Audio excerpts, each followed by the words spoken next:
Well, thank you so much for your interest and your desire to see the works of God in the lives of our children and our youth. We're thrilled to see what God is going to do through your prayers in their lives. So the Pray For Me campaign has three main goals. And it's one, we want to see God at work in our church, particularly in the lives of our children and our youth. Two, we want to grow in our love for one another as we intentionally pray for one another. And then three, we want greater unity in our church as we pray for one another across generations. So the point of this video is to give you some expectations on what it looks like to be a prayer champion. So what does it look like to be a prayer champion? Well, first thing I just want to let you know is you need to know that prayer takes time. So what do we mean here? Well, first, prayer requires an amount of your time in your busy schedule. And when we commit to being prayer champions, it's not as though God miraculously grants us more than a 24-hour day in order for us to have more time to pray. That's not what happens. If we're to pray for others, intentionality is required. So we need to make prayer a priority in our schedules, on our planners, in our routines, in our habits, in order for us to pray. No one accidentally gets good at praying. I don't know if you've noticed that in your own life, but no one accidentally gets good at having habits of prayer. You need to work at it. So the first expectation we have for you as a prayer champion is that you would practice regular habits of prayer for those that you're praying for. So that's the first thing. And not only does prayer take your time, another aspect of prayer and time is that it takes a long time. So oftentimes you may not see immediate answer to prayer. Sometimes God answers our prayers quickly and immediately, like we pray something, 5 minutes later it happens.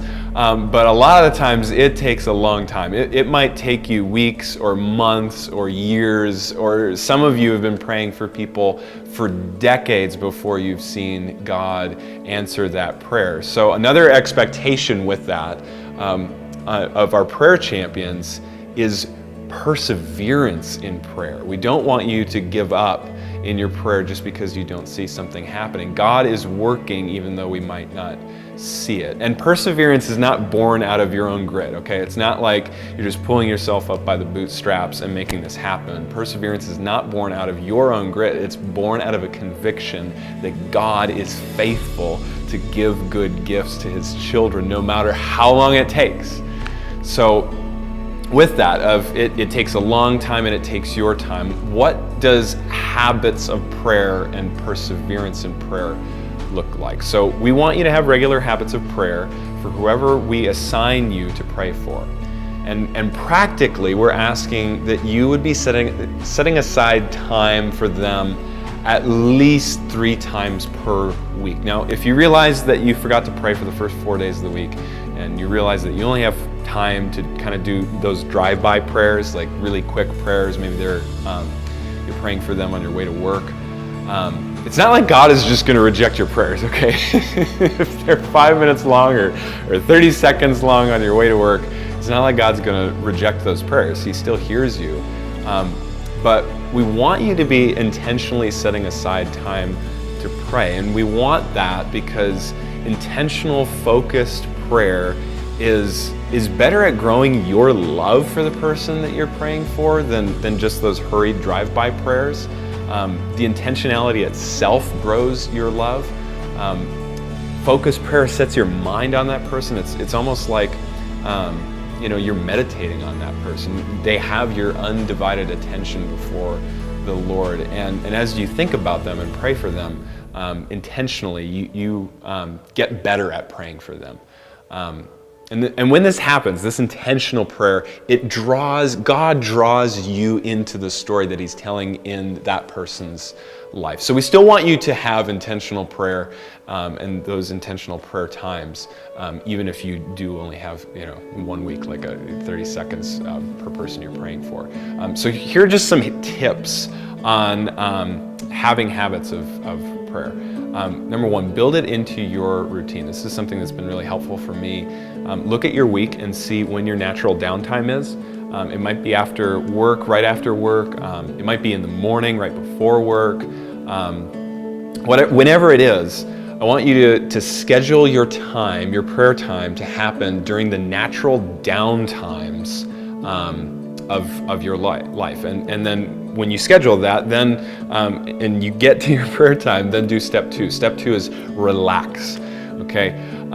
Don't let your physical surroundings or your physical body make you feel like this time of prayer is a chore.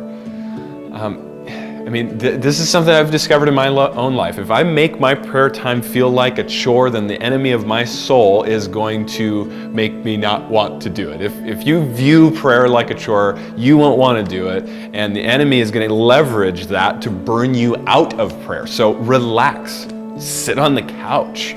Don't close your eyes maybe, because you might fall asleep. You might be too relaxed, but relax. This should be a time of rest and connection with God as you're praying for other people.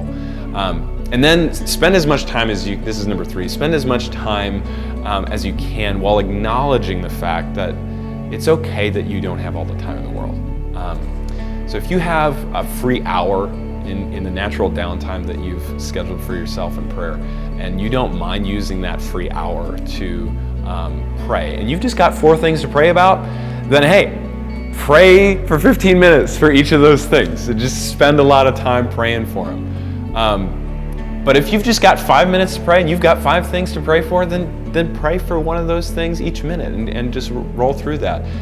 God is outside of time. He can use your prayers, if they're big or small, to do big things still.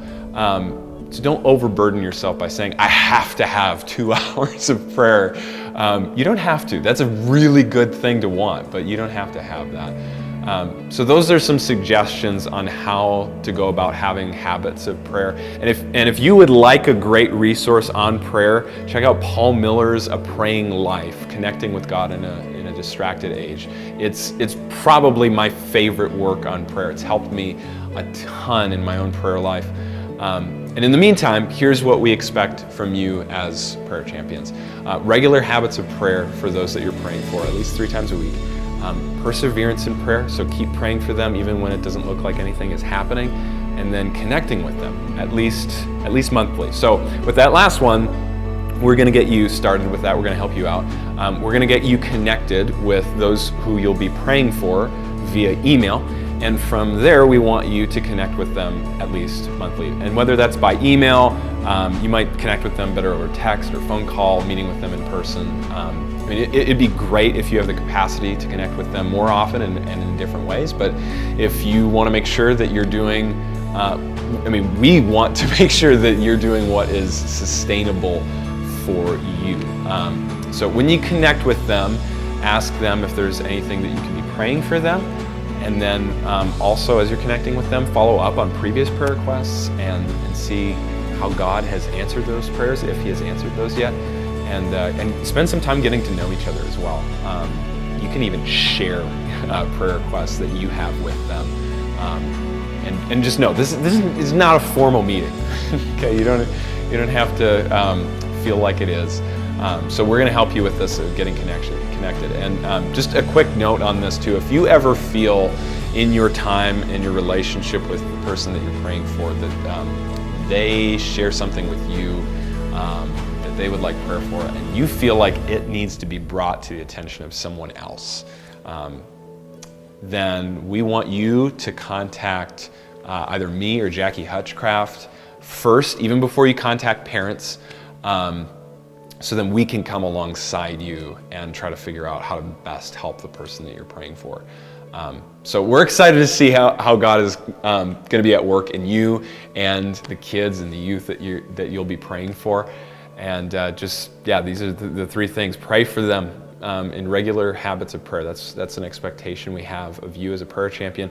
persevere in prayer for them. Don't give up praying for them, even if you don't see what's happening immediately. God's still at work. And then connect with them at least monthly. Like I said, we're going to be helping you out with that part, getting you connected.